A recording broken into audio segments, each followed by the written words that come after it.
Part 3।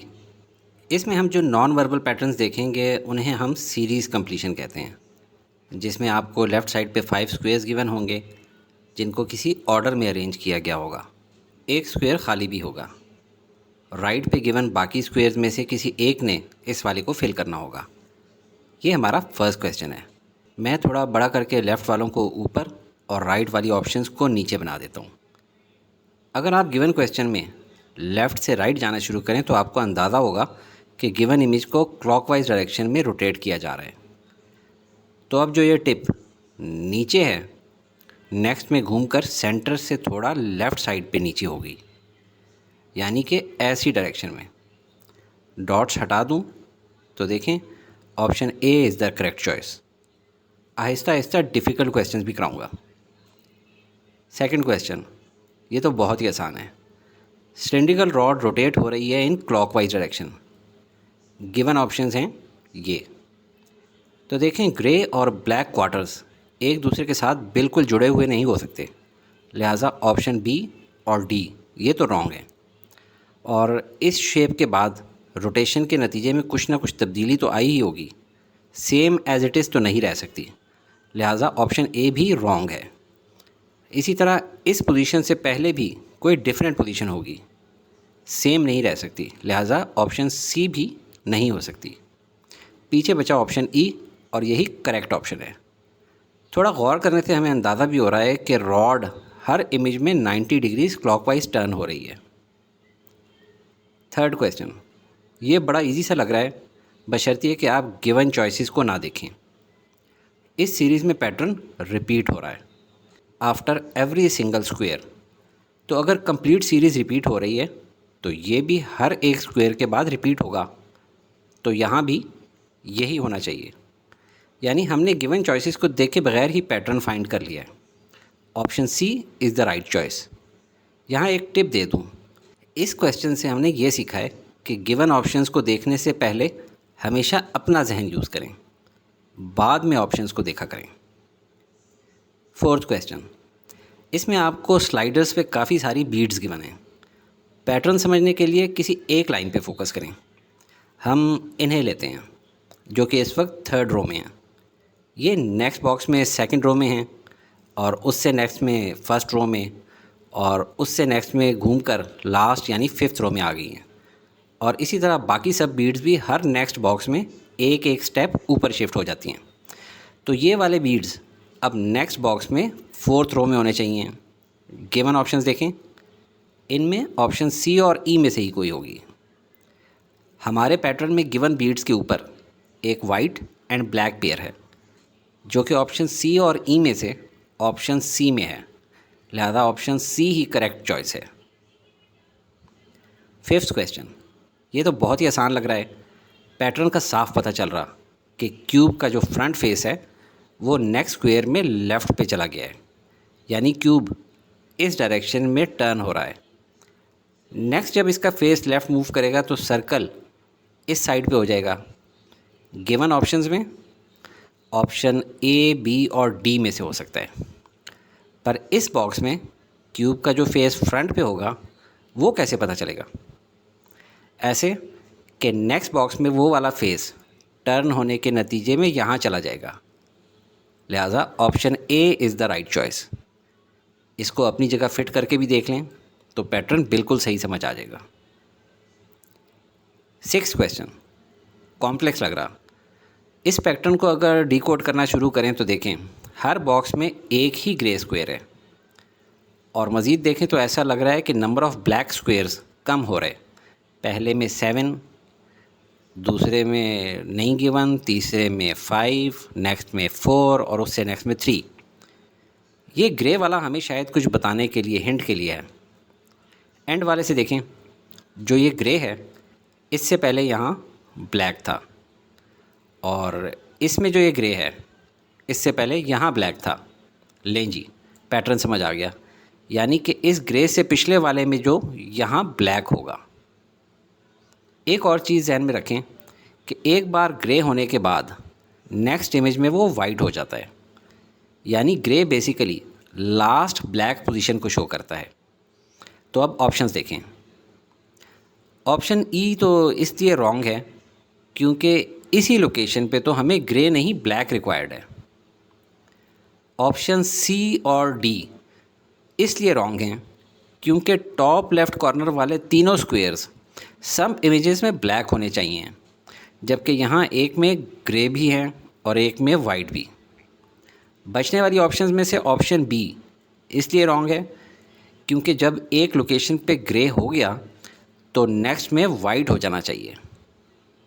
So option A is the correct option.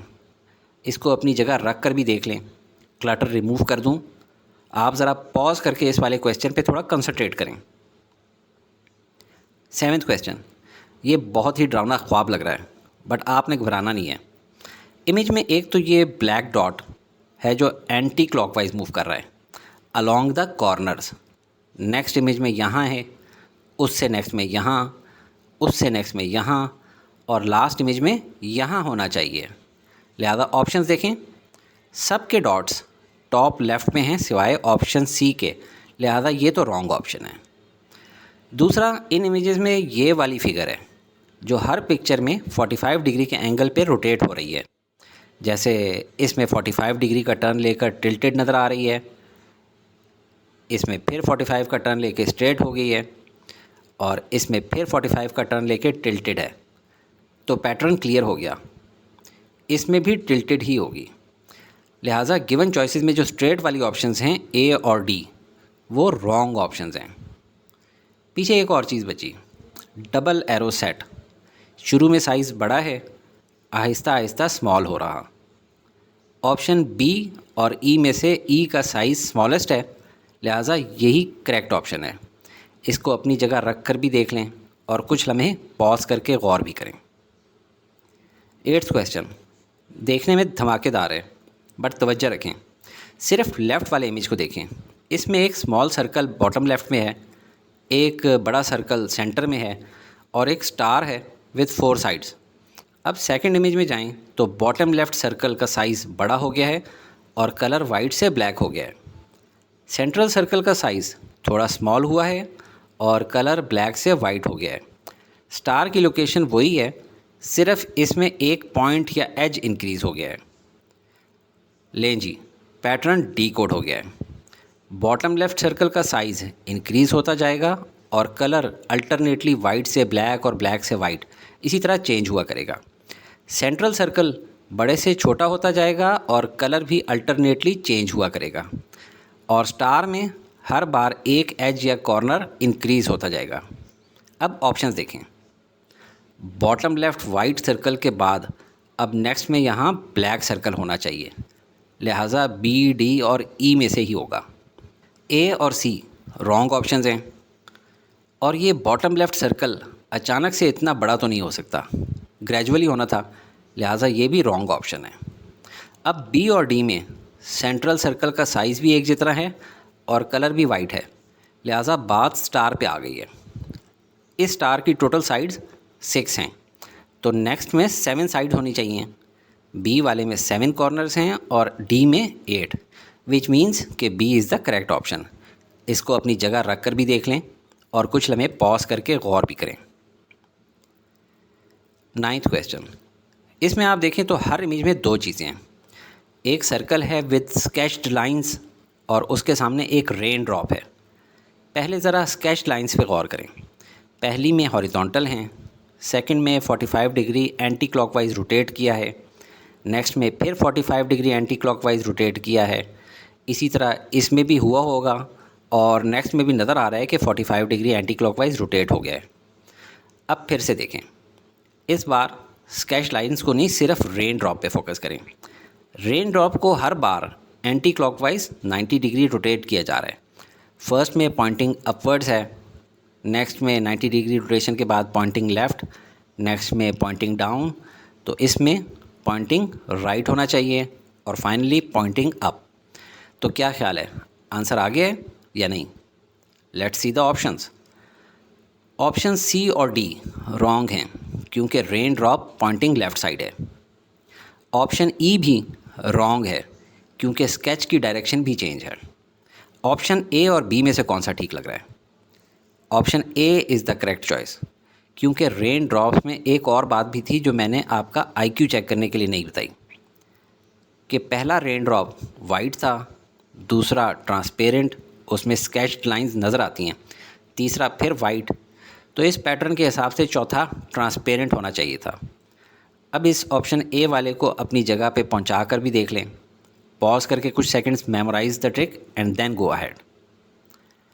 10th question, इसमें आप देखें कि एक तो डबल एरो वाली लाइन है और ये एक बॉक्स छोड़कर सेम पोजीशन में रिपीट हो रही है, फिर एक बॉक्स छोड़कर सेम पोजीशन में रिपीट हो रही है, जबकि सेकंड बॉक्स में ये ऑपोजिट डायरेक्शन में है और एक बॉक्स छोड़कर भी ऑपोजिट डायरेक्शन में होना चाहिए एज़ पर द पैटर्न। तो अब ऑप्शंस देख लें ताकि रॉन्ग ऑप्शंस को तो पहले क्रॉस करें। ऑप्शन ए और B are wrong options based on double arrow direction. अब बाकी तीनों में करेक्ट ऑप्शन ढूंढने के लिए इस सेकंड लाइन को देखते हैं जिसके दोनों एंड्स पे सर्कल्स हैं, एक साइड पे वाइट स्क्वायर और दूसरी साइड पे ब्लैक एंड ग्रे स्क्वायर। ये 45 डिग्री पे क्लॉकवाइज रोटेट हो रही है, नेक्स्ट में भी 45 डिग्री पे क्लॉकवाइज, और यकीनन नेक्स्ट में भी इसी तरह 45 डिग्री पे क्लॉकवाइज रोटेट हुआ होगा। तो देखने से पता चल रहा है कि option C is the correct choice. वैसे तो इस लाइन के सर्कल्स के कलर्स भी अल्टरनेटली चेंज होते रहे हैं, मगर नेचुरली वो भी ऑप्शन सी में हमें एक्यूरेट मिल गए हैं, लिहाजा इस पर मैंने ज़्यादा डिस्कशन नहीं की। ऑप्शन सी को अपनी फिल इन द ब्लैंक्स में रख कर भी देख लें।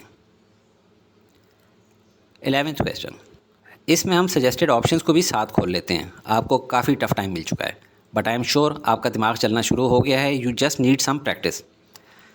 इस सीक्वेंस में देखें, हर इमेज में 4 कॉलम्स हैं और हर इमेज में एक कॉलम ऐसा है जिसमें सिर्फ 2 डॉट्स हैं। फर्स्ट इमेज में ये 4th कॉलम है, नेक्स्ट में ये 3rd कॉलम है, लगता ये है कि नेक्स्ट में 2nd कॉलम होगा, अभी चेक हो जाएगा। नेक्स्ट इमेज में 1st कॉलम में, तो हमारा गैस ठीक रहा और फिर से रोटेशन कंप्लीट करके 4th कॉलम में आ गया। तो गिवन ऑप्शन में देखते हैं कि कहाँ कहाँ 2nd कॉलम में 2 डॉट्स हैं, ऑप्शन ए में और सी में, बाकी रॉन्ग चॉइसेस हैं। अब चक्कर सिर्फ वाई डॉट का रह गया है। लेफ़्ट से शुरू करें तो पहले इमेज में 4th कॉलम में है।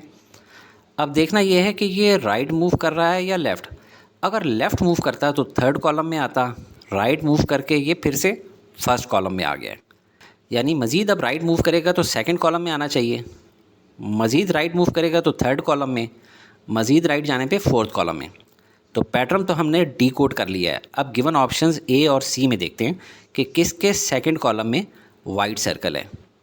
ऑप्शन ए में। अब इसको अपनी फिल इन द ब्लैंक्स में रख कर देख भी लें। अगर आपने ISSB की पूरी सीरीज़ देखनी है तो मेरे YouTube channel study with me in Pakistan पे आ जाएं, और अगर मुझसे कोई क्वेश्चन इन पर्सनल कैपेसिटी पूछना है तो टिकटॉक या फिर इंस्टाग्राम पे मैसेज या वॉइस नोट सेंड कर दें। I will try to answer as soon as I get time.